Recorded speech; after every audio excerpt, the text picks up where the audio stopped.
हे आहे mandala art kit. हे हनीशा बाबांनी तिच्यासाठी आणलं आहे. आम्ही कुठंही बाहेर गेल्यानंतर आम्हाला असं काही वेगळं दिसलं तर आम्ही तिच्यासाठी नक्की घेऊन येतो.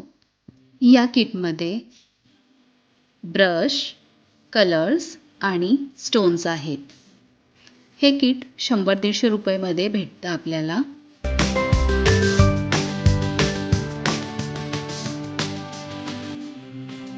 अगदी नाजूकपणे तिने कलर केला आहे. कलर कुठेही जाऊ दिला नाही, फसकटू दिला नाही. 1 तास 1.5 तास हनीने हे क्राफ्ट केलं. तिला खूप आवडलं, तिनं एन्जॉय केलं. सगळं तिनंच केलं बरं का. आणि स्टोनसुद्धा तिने स्टिक केले. अशा प्रकारचे गिफ्ट मुलांना खूप आवडतात बरं का. तुम्ही ट्राय करून बघा. याचे 2 फायदे होतात. मुलांची एकाग्रता वाढते आणि दुसरं म्हणजे मुलांना फोन, TV तर अजिबात आठवतसुद्धा नाही.